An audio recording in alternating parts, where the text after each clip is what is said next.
अस्सलामुअलैकुम, Usama is here. Welcome to my new video. उम्मीद करता हूँ आप सब ठीक होंगे। तो आज की वीडियो इंटरफिनलैंड पे बनाएंगे, लेकिन सबसे पहले जो बार बार कमेंट आते थे मुझे बाल कटवाने के, तो उनको मैं दिखा दूँ कि ये बाल जो है कटिंग हो गई है। ठीक है, अब खुश हैं। ये कटिंग के साथ मैंने ये भी कर दिया है, by one get one free. Anyway, ये जो क्लीन शेव है ये तो मैं लास्ट टाइम की है, इसके बाद नहीं मैं करूँगा। बाकी हेयर कटिंग तो फिर चलती रहेगी। एनीवेज, अभी हम शुरू करते हैं इंटरफिनलैंड पे। तो सबसे पहले ज़्यादा लंबी वीडियो नहीं करेंगे, कोशिश करूँगा कि इसको हम थोड़ा सा शॉर्ट ही रखें, लेकिन थोड़ी सी लॉन्ग हो जाए तो मैं स्टार्टिंग पे ही माजरा चाहता हूँ, क्योंकि इसमें आपको हर एक स्टेप बाय स्टेप आपको समझाना है। तो तो फर्स्टली आप करें जी, गूगल ओपन करें जी, गूगल बाबा पे आपने लिखना है जी सिंपल इंटर फिनलैंड। ये आपको खुद ही इंटर फिनलैंड की या ये वेबसाइट आ गई है। ठीक है, इसको आप ओपन कर लें। ये फर्स्ट परमिट है जो आपने अप्लाई करना है। बाकी एक्सटेंडेड है जो हम अप्लाई करेंगे, हम इधर है 3 साल बाद। ये पीआर के लिए, ये सीजनल वर्कर है, यानी कि जो टूरिज्म पे आते हैं या फिर जिनको कोई 3-4 माह की कोई जॉब मिलती है तो वो उसके लिए। और ये ईयू जो यूरोप के सिटीजन होते हैं उनके लिए है ये। बाकी ये फिनिश सिटीजनशिप है जो हम अप्लाई करते हैं। बाकी नीचे छोड़ें, ये टेम्परेरी प्रोटेक्शन है, अजाइलम वगैरह का ये सारा सीन है। एनीवेज, अभी हम, ये मेरा अकाउंट ओपन हुआ है। मैं इसको पहले लॉग ऑफ करता हूँ यहाँ से। देन अब आप करेंगे जी लॉगिन। लॉगिन अब आपके पास क्रेडेंशियल नहीं होंगे तो देन आप जाएंगे जी न्यू यूज़र अकाउंट पे। तो देन आप करेंगे जी ईमेल के साथ अपना क्रिएट अकाउंट करेंगे।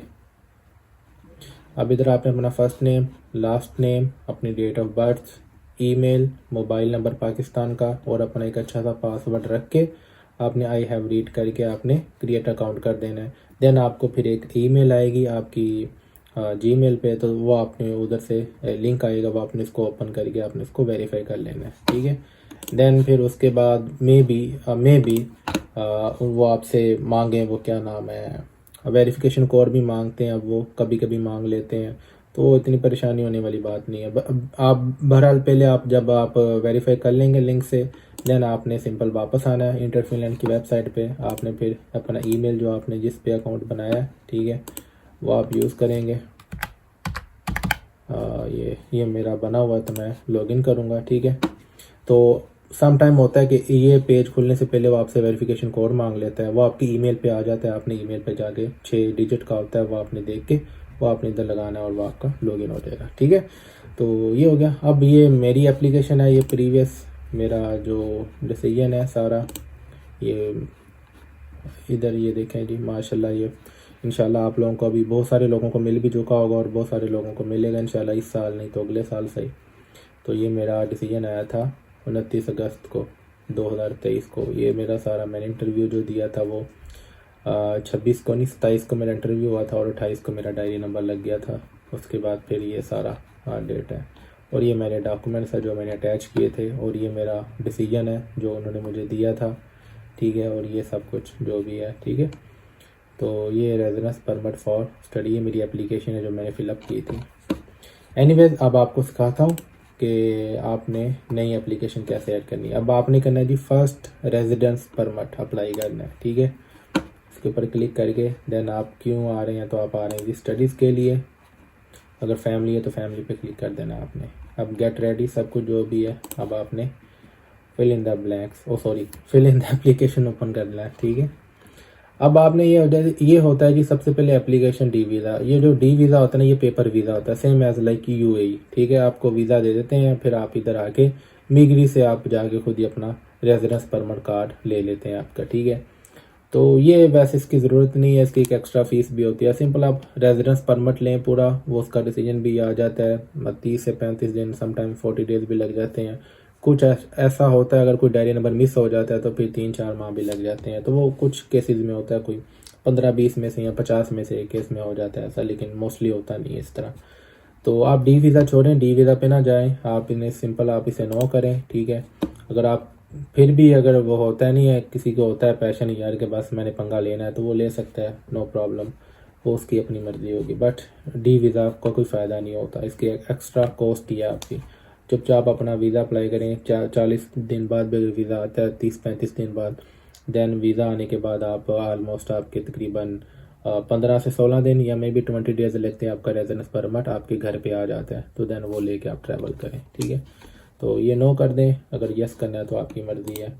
देन अभी ये इन्फॉर्मेशन है, ठीक है। आप अपना फैमिली नेम सारा, फर्स्ट नेम, फैमिली नेम जो होता है वो आपका फादर नेम होता है और आपका फर्स्ट नेम हो गया। जेंडर आप मेल करेंगे, डेट ऑफ बर्थ आप अपनी, और लेटर पा ये अपना फिनिश, ये आप नहीं लिखेंगे, मेरे पास तो है, लेकिन आप लोगों के, आप जो पाकिस्तान में भी जिनको अभी नहीं मिला परमिट तो उनके पास तो नहीं होगा ये, ठीक है। तो ये आप छोड़ दें, ये उन्होंने लिखा भी हुआ है इफ़ एप्लीकेबल, तो ये आप छोड़ दें। कंट्री ऑफ बर्थ पाकिस्तान आएगा आपका। अगर आप इंडिया से हैं तो आप इंडिया, बांग्लादेश से हैं तो बांग्लादेश, अगर नेपाल से हैं तो नेपाल। प्लेस ऑफ बर्थ आप लिखेंगे जी जो आपका सिटी है, ठीक है। मेरा फैसलाबाद है तो मैं लिखूँगा जी फैसलाबाद। देन आपकी करंट सिटीज़नशिप पाकिस्तान, अगर इंडिया की है तो इंडिया, अगर बांग्लादेश है तो वो अकॉर्डिंगली आप लिख लें इधर।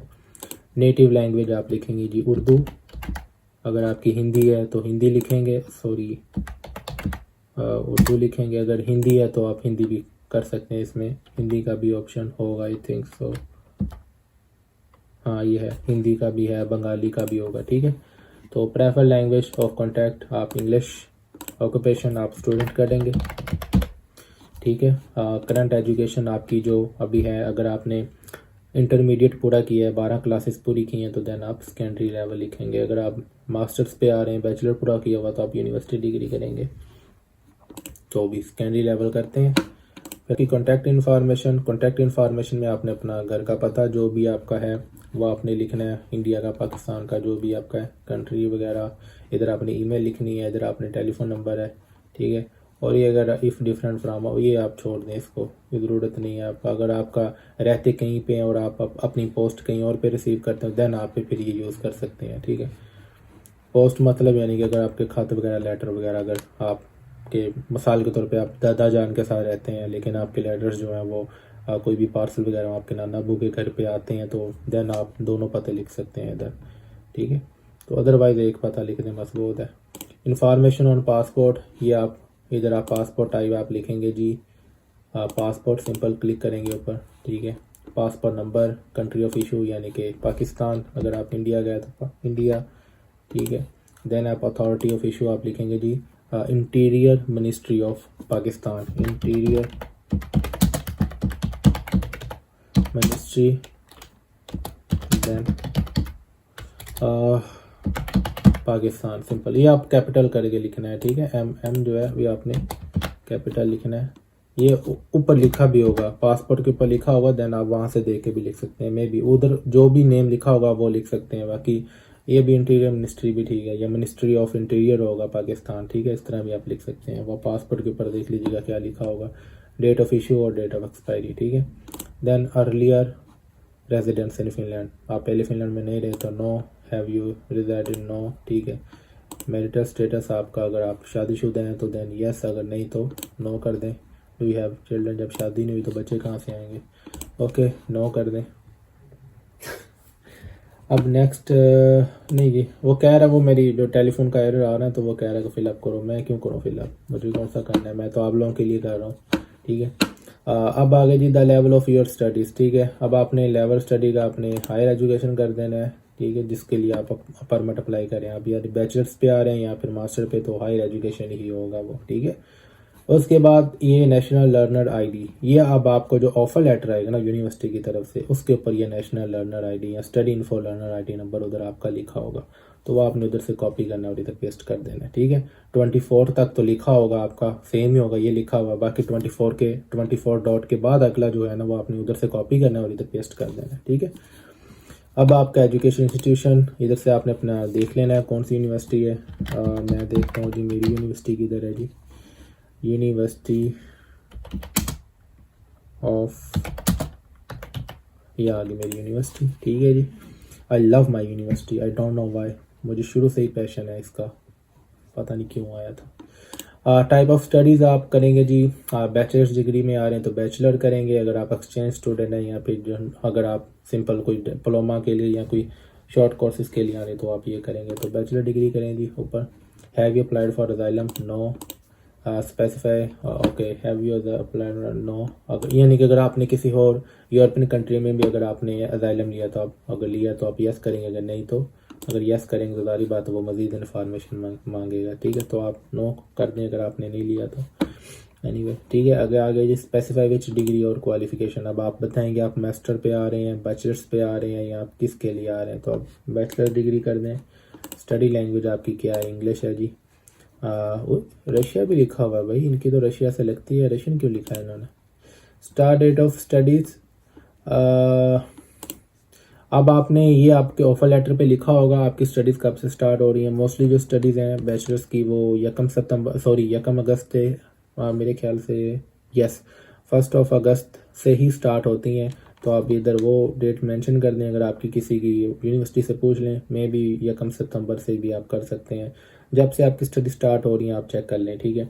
और एंड डेट जो है वो आपका आप देख लें आपका कितने साल का प्रोग्राम है, उसके अकॉर्डिंगली देख लें आपका सेमेस्टर कब ख़त्म हो रहा है आखिरी, तो आप दोनों डेट्स में मेंशन करेंगे इधर। मैं मिसाल के तौर पे मेरा जो है जी 1 सितंबर से स्टार्ट हो रहा है, क्योंकि हमारी यूनिवर्सिटी का पीरियड है वो इसी डेट को स्टार्ट होता है, और मैं 31 जुलाई 2026 तक पढ़ूँगा यहाँ पे।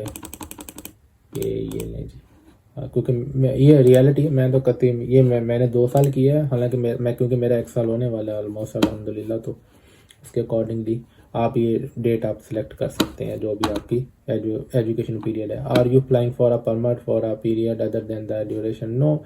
आप यस भी करेंगे तो कोई मसला नहीं है, अगर नो भी करेंगे तो अगर आप यस करेंगे देन आपको बताएंगे कि जी मैं परमिट कब से कब तक अप्लाई करना चाह रहा हूँ। आप बिफोर टाइम ले लें, यानी कि अगर आपकी 1 सितंबर से हो रही है तो देन आप कहेंगे कि मुझे 15 अगस्त को दे दें, ये लें 15 अगस्त को दे दें। फिर आपको इंश्योरेंस भी उसी के अकॉर्डिंगली लेनी पड़ेगी, ये आपने बात याद रखनी है। आपने जब से परमिट जिस डेट का अप्लाई करना है ना उसी डेट से आपने परमिट उठाना है, सॉरी इंश्योरेंस उठानी है, ठीक है। 15 अगस्त से अप्लाई करें तो आपकी इंश्योरेंस भी 15 अगस्त को ही स्टार्ट होनी चाहिए, ठीक है। और 1 साल की इंश्योरेंस लेनी है बस आपने। बाकी प्रेफर्ड एंड डेट अगर आपकी वो 31 मैंने लिखा है 31 जुलाई 2026, तो आप 31 जुलाई ही रखें, ज़्यादा लॉन्ग ना करें, क्योंकि आप मार्च या अप्रैल में आप एक्सटेंशन के लिए अप्लाई करेंगे तो आपको एक्सटेंशन मिल जाती है, इतना कोई रोला नहीं है। आप अगर फडोरा भी कर रहे हैं, वोल्ट भी कर रहे हैं, कोई भी क्लिनिक की जॉब भी कर रहे हैं तो आपको एक्सटेंशन ईजिली मिल जाती है, नो इशू।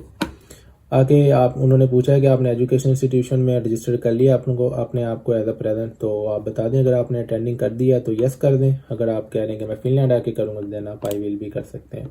तो वैसे मोस्टली जो यूनिवर्सिटी है वो पहले ही अटेंडिंग रजिस्टर करवा लेती हैं, करना पड़ता है वरना आपको फ़ाइन पड़ जाता है। तो अब यस कर दें, ठीक है। अगर नहीं कर रहे तो आप आगे आई विल भी कर सकते हैं, ये आपके परमिट पे कोई डिसीजन पे अफेक्ट नहीं करेगा। देन अब आपने इधर why do you decide to apply, ये अब आपने इधर तमहीद बांधनी है इनकी, इनको अच्छे तरीके से आपने बताना है कि आपने फिनिश एजुकेशन इंस्टीट्यूशन क्यों चूज़ किया, आप फिनलैंड क्यों आना चाह रहे हैं एजुकेशन हासिल करने के लिए, तो आपने ये इंस्टीट्यूशन क्यों चूज़ किया। तो आप बताएंगे जी यहाँ पे हम मल्टी कल्चर स्टूडेंट्स यानी कि पढ़ते हैं फ्रॉम मल्टी कल्चर स्टूडेंट्स होते हैं यहाँ पे, और दूसरा इनका जो इंटरडिसिप्लिनरी इनका जो स्टडीज़ हैं इनकी वो बहुत अच्छी हैं, यानी कि अगर आप अरकाडा में आ रहे हैं तो आप स्पेसिफाई करें कि इस यूनिवर्सिटी में जो इसका डिसिप्लिन है ये वाला कंप्यूटर का वो बहुत बहुत बेहतरीन है, ठीक है, ये वो है इनका जो उसके बाद आप कहें कि जी जो एजुकेशन सिस्टम है वो बहुत ज़्यादा रिलैक्स है, स्टूडेंट के ऊपर बर्डन बिल्कुल नहीं होता, आप इजीली आप अपनी स्टडीज़ को अपने कामों के साथ आप मैनेज कर सकते हैं इजीली। ये नहीं कहना कि जी मैं जॉब के साथ मैनेज करूँ, जॉब के साथ मैं जॉब का लेकर नहीं करना, आपने बस अपने काम यानी कि एज अ पर्सनल वर्क के साथ हम इसको स्टडीज़ को इजीली मैनेज कर सकते हैं, इसका इतना प्रेशर नहीं होता स्टूडेंट पे। और उसके बाद आप ये कह सकते हैं कि इनकी जो फैकल्टीज़ हैं बहुत बहुत ज़बरदस्त हैं, मैंने जो भी यूनिवर्सिटी देखी है उसकी फैकल्टी जो वो हाई क्वालिफाइड है, प्रोफेशनल टीचर्स हैं, ठीक है। इस तरह के आप अच्छे अच्छे से उनको पॉइंट्स दें उनको, ठीक है। और ये भी बता सकते हैं कि हम इंटरनेशनल स्टूडेंट से मिलते हैं तो हमें यानी कि दूसरे कल्चर्स के बारे में जानने का भी, जो मैंने शुरू में कहा भी है मल्टी कल्चर, तो वो यानी कि हमें उनसे नॉलेज मिलता है, हम दूसरे कल्चर्स को लर्न करते हैं कि वो यानी कि वो उनका कल्चर कैसा है और हम अपना भी कल्चर शेयर करते हैं, तो इस तरह हमारे जो वैल्यूज़ हैं वो हमारी एक्सचेंज होती हैं, तो ये काफ़ी हमारे लिए बेनिफिशियल भी है, और हम एक दूसरे को और हम एज अ प्रोफेशनल स्टूडेंट रह के यानी कि हम अपनी लाइफ गुजारते। तो इस तरह की आप चीज़ें लिखें, दैन इट्स ओके। बस ज़्यादा लंबा नहीं लिखना, 3-4 लाइनें बहुत है। और यानी 3-4 लाइनों में अपने 3-4 पॉइंट एक्सप्लेन कर देने हैं बस। इतना लंबा नहीं जाना है कि वो पढ़ते पढ़ते उसे रात हो जाए। आर यू स्टडीज इंक्लूडिंग, अगर हाँ ये जॉइंट, अगर आप 2 एजुकेशन इंस्टीट्यूशन में पढ़ रहे हैं, like university of eastern Finland और रकाडा यूनिवर्सिटी, यानी कि हाफ ईयर आपका यूनिवर्सिटी ऑफ ईस्टर्न फिनलैंड में और हाफ ईयर आपका रकाडा में है, देन आप यस करेंगे, यानी कि 2 यूनिवर्सिटीज़ में आप पढ़ रहे हैं जॉइंट प्रोग्राम में। अगर आपकी सिंगल बस यूनिवर्सिटी ईस्टर्न फिनलैंड से ही पढ़ रहे हैं तो देन नो करें और नेक्स्ट पेज पे आ जाएं। आगे जी ट्यूशन फीस में आपने बताना है जी, are your study subject to fee, yes मैंने फीस पे करनी है। अगर आपको स्कॉलरशिप भी मिलती है साथ में, यानी कि अगर आपको आपकी 10,000 यूरो फीस है और आपको साथ में 5,000 अर्ली बर्ड ऑफर मिल गया है, या फिर आपको 50% स्कॉलरशिप मिल गई है, या फिर आपको फुली स्कॉलरशिप मिल गई 100%, देन आप फिर इस पे क्लिक करेंगे यस कि हाँ मैं फीस पे करूँगा, but I have been granted a scholarship for tuition fee. इसमें अर्ली बर्ड भी आ जाता है, इसमें फिनलैंड स्कॉलरशिप भी आ जाती है, इसमें पार्शियल स्कॉलरशिप भी आ जाती है और इसमें यूनिवर्सिटी स्कॉलरशिप भी आ जाती है। जो भी आपकी स्कॉलरशिप हो इसमें सारे ऑप्शन आ जाएंगे, बाकी आपने आगे एक्सप्लेन करना है, ठीक है। तो अब उन्होंने पूछा कि आपकी फ़ीस टोटल कितनी है। मिसाल के तौर पे जी मेरी फ़ीस थी 10,000 यूरो, ठीक है, टोटल 1 ईयर की, ठीक है। देन उसने पूछा कि how much of the tuition fee have you already paid, अब कितनी आपने पे की है। मैंने की थी 1,000 यूरो, ठीक है। अब वो पूछ रहा है कि how much of your tuition fee does the scholarship cover, आपकी स्कॉलरशिप कितना कवर कर रही है आपकी ट्यूशन फी। तो अब सिंपली अब आपके अगर आपको 50% मिली है या 75% मिली है या 70% मिली है, तो देन आप उसके अकॉर्डिंगली आपने अमाउंट लिखनी है। ये नहीं लिखा आपने 75% लिख देना, परसेंट नहीं लिखना। अब साल को 10,000 यूरो फीस थी, ठीक है। अब मुझे मिली थी 70% स्कॉलरशिप थी और 500 यूरो मेरा अर्ली बर्ड ऑफर थी। मेरी अर्ली बर्ड ऑफर यानी कि वो भी स्कॉलरशिप में ही कंसीडर होती है। तो वो टोटल 10,000 का 75% बनता है। तो वो कितनी बनती है, यानी कि टोटल मुझे 7,500 यूरोस मुझे स्कॉलरशिप मिली थी, ठीक है। बाकी मैंने 2,500 यूरोस मैंने पे करना था, जिसमें से मैंने 1,000 पे कर दिया। बाकी जो 1,500 यूरो था वो मैंने आके फिनलैंड में पे करना चाहता हूँ, क्योंकि मेरी यूनिवर्सिटी मुझे ये ऑफर दे रही है, ठीक है। ये हर एक की यूनिवर्सिटी ऑफर नहीं देती, किसी किसी की देती है और किसी की नहीं देती। तो यूनिवर्सिटी ऑफ ईस्टर्न फिनलैंड ने हमें ऑफर दिया था, दाने हमने अवेल किया था। अब जब ये आप सिलेक्ट कर देंगे तो अब जब आप आगे आएंगे ना, तो ये इधर फिर जो आपने 1,500 यूरो आपने नहीं ना दिया, यूनिवर्सिटी का फीस नहीं दी, वो आपको बैंक स्टेटमेंट के साथ शो करवाना पड़ेगा। 1,500 यूरो या जितनी भी आपकी फीस आपकी रहती है वो आपको शो करवानी पड़ेगी, ठीक है। अब आगे जी स्कॉलरशिप अमाउंट फॉर लिविंग। अब उन्होंने कहा है जी कि आपको स्कॉलरशिप मिली है लिविंग के लिए, आपको अगर नहीं मिली तो देन 0, अगर मिली है तो आप बता सकते हैं आपको कितनी मिली, 5,000 मिली है, क्योंकि अगर स्टाइपेंड मिला तो आप 5,000 लिख सकते हैं। अब अब आगे आ गया जी personal funds, scholarship awarded to me in a country other than Finland. अगर कोई फिनलैंड के अलावा किसी और कंट्री ने स्कॉलरशिप दी, यानी कि अगर कोई पाकिस्तानी गवर्नमेंट की स्कॉलरशिप पे आ रहा है तो देन ये करेंगे। Scholarship awarded in Finland by living, ये अब अगर आपको फिनलैंड एजुकेशन इंस्टीट्यूशन या ऑर्गेनाइजेशन की तरफ से आपको स्कॉलरशिप मिली, यानी कि जो फिनलैंड स्कॉलरशिप होती है स्टाइपेंड के साथ 5,000, वो आप इधर क्लिक करेंगे। देन आगे अभी आप यानी स्टेटमेंट बना रहे हैं, आप स्कॉलरशिप जो है वो आपको मिली है, स्कॉलरशिप फिर आपको स्टडीज़ पे मिली और आपको पर्सनल एक्सपेंस आपको खुद उठाने देना, आप करेंगे जी पर्सनल फंड्स, ठीक है। अब please give amount in euro. अब आपने बताना है कि आपके अकाउंट में कितने पैसे हैं। तो अब इनकी रिक्वायरमेंट है 560 यूरो पर मंथ आपके अकाउंट में होने चाहिए, यानी कि इनका जो खर्चा है लिविंग एक्सपेंस है पर मंथ वो है 560 euros, and then multiply into 12 months, तो देन ये बनता है around 6,720 euros, I think so, maybe I wrong, या इतना ही बनता है अराउंड से 6,720 यूरो बनते हैं ऑलमोस्ट मेरे ख्याल से। तो ये इतनी आपने स्टेटमेंट शो करवानी। देन आप इधर लिख देंगे प्लीज़ गिव द अमाउंट, आप लिख देंगे 6,720 यूरो मेरे अकाउंट में पड़े हैं। बट आप एक चीज़ भूल गए हैं कि पीछे आपकी जो स्कॉलरशिप थी आपने फीस 1,000 पे किया, आपका 1,500 यूरो रहता है, 1,000 आपने पे किया है और 1,500 यूरो आपके रहते हैं, वो भी आपको इसमें ऐड करने हैं। देन आप 7 थे ना, 6,720 यूरो थे, इसमें 15 हमने ऐड किया तो ये बन गया जी 8320 में भी। मेरी कैलकुलेशन गलती है, गंदी बहुत ज़्यादा, लेकिन फिर भी मुझे लगता है ठीक ही होगी। अब आपके अकाउंट में कितने पैसे हैं वो आप आज़ादी बात, आप इंडिया पाकिस्तान में रह रहे हैं तो एक्सचेंज ऊपर नीचे होती रहती है। तो आप सिंपल इस तरह करें कि आप कोई 100-150 यूरो एक्स्ट्रा रखवा लें। तो मैं कर देता हूँ जी कि मेरे पास जी 8450 यूरो हैं। चलो 8445 यूरो मैंने अपने अकाउंट में रखवा दिए हैं। अब उनकी रिक्वायरमेंट 8320 यूरो ही है। 6720 यूरो मेरे लिविंग एक्सपेंस और बाकी 1500 यूरो मेरा स्टडी का जो था, मेरी फीस जो थी। ठीक है, अब ये हो गया। अब उन्होंने पूछा कि what are the origin of your fund, कि आपके ओरिजिन क्या है, आपके फंड, ये पैसे कहाँ से आए हैं। तो आप अगर आप खुद सेल्फ स्पॉन्सर है देन आप क्लिक करेंगे। अगर आपका उन्होंने लिखा है I have received the fund from someone else then आप इसके ऊपर क्लिक करेंगे। ठीक है, अब वो पूछ रहा है कि who transfer the funds, then आप इधर बताएंगे जी किसने आपको ये पैसे दिए हैं। अब आप बताएंगे जी मुझे मेरे अंकल ने दिए हैं, मेरे मामू ने दिए हैं, मेरे वाला साहब ने दिए हैं, मेरे भाई ने दिए हैं, मेरे चाचा ताया जो भी दोस्त किसी कंपनी जिसने भी दिए वो आपने इधर एक्सप्लेन करना है।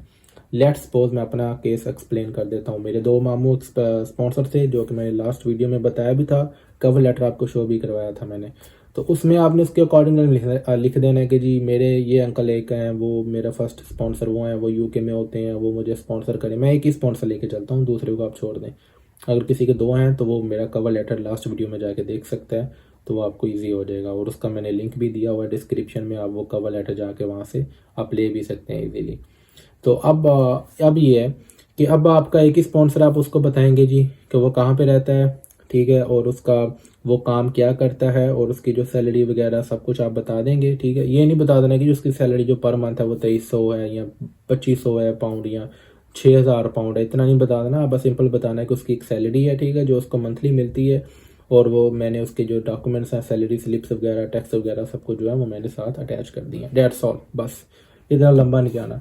और ये भी लिख देना है कि जी ये जो 8445 यानी कि 8445 यूरोज हैं, ये मेरे मामू ने मेरे अकाउंट में ट्रांसफ़र किए हैं, मेरे अंकल ने।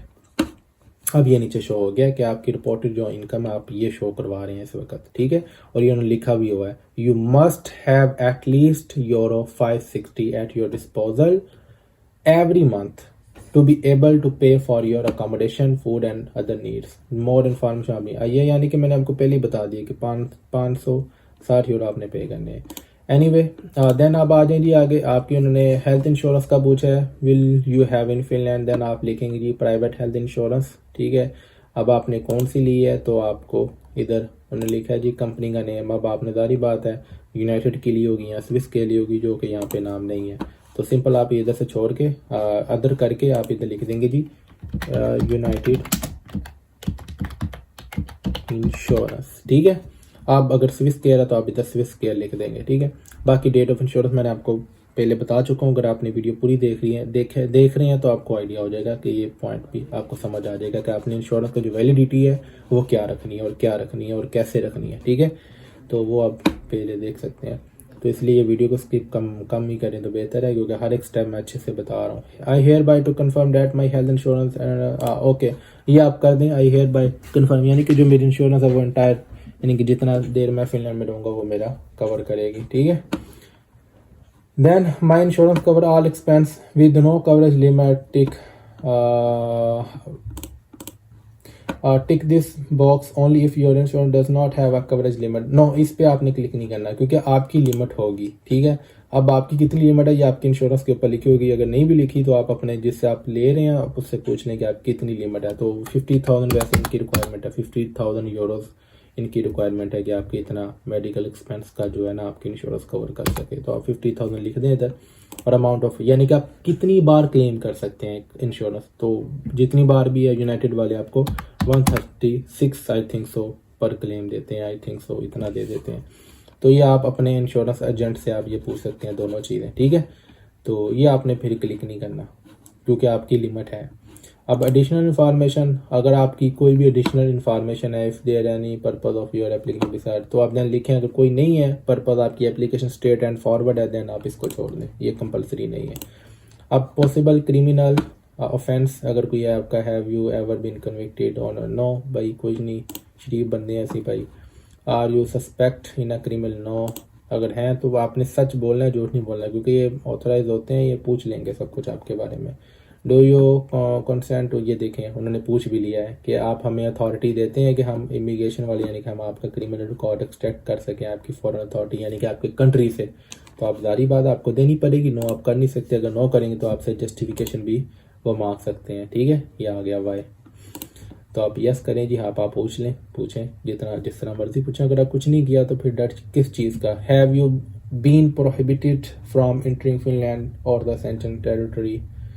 नो, मुझे कोई ममनू नहीं है ये चीज़। ठीक है, कोई भी प्रोहिबिट नहीं है मेरे लिए। देन आप नेक्स्ट करें जी, नो करके।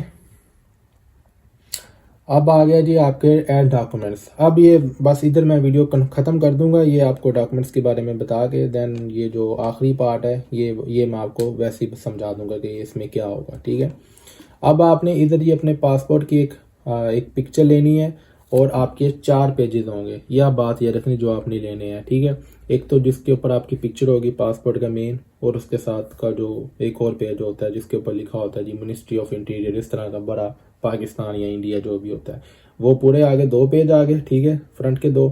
उसके बाद नेक्स्ट जिस पे आपके सिग्नेचर होते हैं। ठीक है, और उसके साथ वाला पेज, वो दोनों पेज भी आपने साथ अटैच करने हैं। तो वो यानी कि टोटल 4 पेज, जो पहले 4 है ना वो आपने उसका एक PDF फाइल बना के अपने इधर अपलोड कर देना है। अब आगे जी certificate of acceptance and attendance from Finnish. ये अब आपको जो ऑफर लेटर हुआ है और जो आपको एक्सेप्टेंस लेटर मिला है या वो आपने इधर अपलोड कर देना है सिंपल। और ये इधर आपने क्लैरिफिकेशन ऑफ इनकम अब आपने इधर एक्सप्लेन करना है कि attach the clarification how you will score your income in Finland and you can for example attach a bank account from your. अब इधर आपने अपने डॉक्यूमेंट अपलोड करना है कि आपके पास क्या प्रूफ है। अगर आपको स्कॉलरशिप मिली है, लाइक अगर आपको स्टाइपेंड मिला है 5000, तो आप इधर 5000 का स्कॉलरशिप का वो आप अपलोड कर देंगे। ठीक है, और एक बात याद रखें, अगर आपको आपकी टोटल स्टेटमेंट है 6720 यूरो और आपको 5000 स्टाइपेंड मिलता है। ठीक है, तो बाकी जो 1720 यूरो है उसकी आपको स्टेटमेंट शो करवानी है। ये बात याद रखिए, ये नहीं कि आप 5000 स्कॉलरशिप मिलेगी आप स्टेटमेंट खत्म हो गई है। स्टेटमेंट आपको शो करवानी होती है, लेकिन फिर जो बाकी पैसे रह जाते हैं 1720 यूरो उसकी स्टेटमेंट शो करवानी होती है आपको, बस सिंपल। बाकी 5000 का आप इधर साथ में स्कॉलरशिप लगा देंगे और साथ में ये आप बैंक अकाउंट की अपनी जो आपके अकाउंट में, और ये बात याद रखें आपके बैंक अकाउंट में पैसे आपके पड़े होने चाहिए। यानी कि ये नहीं कि आप अपने मामे चाचे के अकाउंट में रखवा के तो बस उनकी स्टेटमेंट निकलवा के लगा दें, उस तरह नहीं करना। आपके पर्सनल अकाउंट में होने चाहिए और प्रॉपर लीगल तरीके से आपके अकाउंट में ट्रांसफर होने चाहिए, या तो ऑनलाइन हो या अगर चेक के थ्रू हो रहे हैं तो चेक का पूरा रिकॉर्ड होना चाहिए। ठीक है, ये नहीं कि कैश निकलवा के जमा करवा दिया और पता ही नहीं चला कि ये पैसे कहाँ से आए हैं, तो उसका पूरा यानी कि क्लैरिफिकेशन होना चाहिए। अगर आप कैश में जमा करवा रहे हैं तो वो बंदा जमा करवाए जो आपका स्पॉन्सर है, ताकि उसकी जो रिसिप्ट है जो हमें मिलती है कैश जमा करवाते हुए उसके ऊपर आपके स्पॉन्सर का नाम लिखा हो। ठीक है, एनीवेज आप अपनी बैंक स्टेटमेंट ऐड कर देंगे जो आपको, अगर मिसाल के तौर पाकिस्तान से है तो आपकी HBL में अगर स्टेटमेंट बनी है या लाइट बैंक में बनी है या कहीं से भी, मिसाल इंडिया से है अगर आपकी बैंक ऑफ इंडिया में आपकी स्टेटमेंट बनी है तो आप इधर अपलोड कर सकते हैं। वो अपनी स्टेटमेंट इधर अपलोड कर देनी है 8445 यूरो की, अकॉर्डिंग टू दिस वीडियो चल रहा हूँ। ठीक है, उतनी जो स्टेटमेंट वो आपने इधर शो कर देनी है, पाकिस्तानी रुपीज़ में या इंडियन रुपीज़ में, आप जिस मर्जी करेंसी में आप बनाएं। ठीक है, हाँ, और एक और बात, आप जो अपनी स्टेटमेंट है वो आप अपनी वाइज में भी बना सकते हैं। अगर आपका स्पॉन्सर जो है वो फॉरेनर है यानी किसी बाहर वाले मुल्क में रहता है तो आप अपनी वाइज अकाउंट में भी स्टेटमेंट बना सकते हैं, कोई इशू नहीं। ये मैंने लास्ट वीडियो में एक्सप्लेन भी किया था, जो मेरी सॉरी स्पॉन्सर वाली वीडियो थी। अब आ गया जी हेल्थ इंश्योरेंस। इधर आपने यूनाइटेड की या अपनी स्विस केयर की जो उसका हेल्थ इंश्योरेंस आपने बाई की होगी वो अपलोड करनी है। इधर आपने क्लैरिफिकेशन ऑफ ट्यूशन फ़ी, अगर आपने ट्यूशन फ़ी पे कर दी है तो देन आप उसकी रिसिप्ट इधर पे कर देंगे जी कि हाँ मैंने अपनी फ़ीस पे कर दी है। ठीक है, अगर आपने 1000 यूरो पे किया 1500 रहता है, बस आप 1000 यूरो की रिसिप्ट इधर पे आपने लगा देनी है। ठीक है, ये मैंने पे कर दी है। 1500 का कोई आपने प्रूफ नहीं देना है क्योंकि वो आपने अपनी बैंक स्टेटमेंट में शो करवा दी है। ओके, और अगर आपको स्कॉलरशिप मिली है, लाइक जारी बात आपको स्कॉलरशिप भी मिली है तो आपने दोनों डॉक्यूमेंट लगाने हैं, अपने स्कॉलरशिप का भी लगाना है क्योंकि आपकी 10,000 यूरो फीस है। तो आपको जो 7500 स्कॉलरशिप मिली है तो वो आपने वो इधर एक्सेप्टेंस लेटर आपने लगा देना है जिसमें लिखा होगा कि जी आपको इतनी स्कॉलरशिप मिली है। ठीक है, बाकी आपने फीस इतनी पे करनी है, वो सब कुछ आपको आपकी एक्सेप्टेंस लेटर पे क्लैरिफाई हो जाएगी हर एक चीज़ जिसके पास आ गया है वो। अच्छा, आगे जी clarification of origin of fund. इधर आपने करने हैं जी अपने स्पॉन्सर के डॉक्यूमेंट्स अपलोड, वो आप लास्ट वीडियो जाके देख लें और मेरी वीडियो जो पड़ी हुई है स्पॉन्सरशिप के बारे में, तो आपके अकॉर्डिंग टू स्पॉन्सर जो जो भी डॉक्यूमेंट्स हैं वो आपने इधर ओरिजिन ऑफ फंड्स में अपलोड करने हैं। और आप 5 डॉक्यूमेंट्स अपलोड कर सकते हैं ज़्यादा से ज़्यादा। अगर कोई डॉक्यूमेंट एडिशनल है यानी कि एक्स्ट्रा आ रहा है, वो इधर नहीं अपलोड हो रहा स्पॉन्सर का, तो देन आप ये नीचे आएंगे अदर अटैचमेंट और इधर आप आके अपलोड कर सकते हैं वो, ठीक है। अब आगे जी प्रीवियस डिग्री। अब इधर आपने अपनी प्रीवियस डिग्री अपलोड करनी है। अगर आप बैचलर्स पे आ रहे हैं तो इंटर की अपलोड कर दें, ठीक है। और अगर आप आ रहे हैं मास्टर्स पे देन बैचलर, इंटर और मैट्रिक की तीनों अपलोड कर दें। अब आगे जी एनी एम्प्लॉयमेंट, अगर आपने कोई एम्प्लॉयमेंट की है कहीं से, तो आप वो इधर अपलोड कर देंगे अपना सर्टिफिकेट और डॉक्यूमेंट्स इंडिया यूएई। आप ये इधर आपने अपना यूएई का वीज़ा अपलोड करना है। जारी बात है, अगर आप यूएई में जा रहे हैं तो आपको यूएई का वीज़ा अपलोड करना है। अगर आप इंडिया में और इंडिया में एम्बेसी है तो देन मेरे ख्याल से आपको अपलोड करने की ज़रूरत नहीं होती। अगर हो तो आप अपना पासपोर्ट अपलोड कर सकते हैं। बाकी ये अदर अटैचमेंट मैंने आपको बता दिया। देन आप नेक्स्ट करेंगे, ठीक है जी। तो नेक्स्ट करने के बाद अभी ये मुझे नेक्स्ट नहीं लेके जाएगा क्योंकि ये उससे बड़ी मोहब्बत है मेरे से, क्योंकि मेरे बहुत सारे ये रेड एरियाज हैं जो मैंने इसके पूरे नहीं किए। एनीवेज अब ये जो आएगा चूज सर्विस पॉइंट एंड पे। अब इस पे आपके पास एक ऑप्शन आ जाएगा जी कि आपने कहाँ पे इंटरव्यू दे रहे हैं। तो आपने सिंपल लिखना है जी VFX। आपने VFX सेलेक्ट करना है, ठीक है। अबू धाबी वो सिलेक्ट करें। देन आपको वो पे का पूछेगा, आपने पे कब करने हैं। तो आपने अगर ऑनलाइन पे करने हैं देन आप उधर ही अपना ऑनलाइन अपना डेबिट कार्ड लगा के आप पे कर सकते हैं। अगर आप चाहते हैं जी कि मैं सर्विस पॉइंट पे करूँ देन आप वो ऑप्शन सेलेक्ट कर लेंगे जी कि मैं पे एट सर्विस पॉइंट, मैंने उधर आके पे करूँगा फिजिकली। देन वो पे आप करके देन आप नेक्स्ट करेंगे। देन आपके सबमिट एप्लीकेशन, आप अपनी एप्लीकेशन को रिव्यू करेंगे सारा, कोई ऐसी चीज़ जो आपकी मिस ना हो रही हो सारा देख के देन आप उसको आप नेक्स्ट करके आप अपनी एप्लीकेशन जो है आपकी सबमिट हो जाएगी। और फिर देन आपके पास ये चीज़ शो होगी, वेयर इज़ माई एप्लीकेशन, मेरी एप्लीकेशन किधर है, ये रही माई एप्लीकेशन। ये अभी मेरे पास ये अभी आ रही है, इसको मैं डिलीट कर देता हूँ। जो मैंने आप लोगों को समझाने के लिए बनाई थी इसको डिलीट कर देता हूँ। अभी ये भी मैं आपको बताता हूँ कि सेंड एडिशनल का क्या मतलब होता है। अब जब आप अपलोड कर देंगे देन आपको ये चीज़ें 1-2 शो होंगी आपको। इधर तो 3 बार बने आ जाएंगे, ठीक है। वेटिंग फॉर प्रोसेस, उसके बाद प्रोसेस और उसके बाद डिसीजन, ठीक है। Decision is ready, I think सो ये लिखा होता है। तो ये आपको सारा मिल जाएगा, कस्टमर नंबर और ये आपको डायरी नंबर, ये मैं हाइड कर लूँगा, ठीक है। तो ये अब ये आपको मिल जाएंगी चीज़ें, ठीक है। फिर उसके बाद आपको ये 2607 ये लिखा आ जाएगा। ये आपका यानी कि आपने जब एप्लीकेशन सबमिट करेंगे तो देन ये इधर तक ये आपका काम हो जाएगा। और नीचे फिर आपको ये एप्लीकेशन का जो पीरियड है वो भी अब आपको शो, ये एप्लीकेशन भी आपकी शो हो जाएगी, इधर अपलोड हो जाएगी। देन दैट्स ऑल, ये आपका काम है। अब सेंड एडिशनल इन्फॉर्मेशन, ये इसकी ज़रूरत आपको तब पड़ती है अगर आपसे एम्बेसी वाले आपसे अगर कोई रिक्वायरमेंट मांगते हैं, आपका कोई स्पॉन्सर का डॉक्यूमेंट रहता है या आपकी कोई ऐसा आपका पर्सनल डॉक्यूमेंट रहता है, देन आप इधर आएंगे और आगे ऑप्शन सेलेक्ट करके वो आपसे खुद ही मांग लेंगे। इधर आपको वो शो हो जाएगा ऑप्शन ना कि वो आपका क्या चीज़ मांग रहे हैं। देन आप ओपन करेंगे और आपको अपलोड कर देंगे, बट दैट्स ऑल, और आपका डिसीजन आपको मिल जाएगा। तो उम्मीद है कि आपको वीडियो अच्छी लगी होगी। काफ़ी लंबी वीडियो बन गई है, 35 मिनट की वीडियो बनी है। मैंने कोशिश तो की है लेकिन मैंने सोचा कि आपको पूरा एक्सप्लेन करता हूँ। तो इंशाल्लाह मिलते हैं अब एक नेक्स्ट वीडियो में और एक नए कंटेंट के साथ। तब तक के लिए अल्लाह हाफिज़।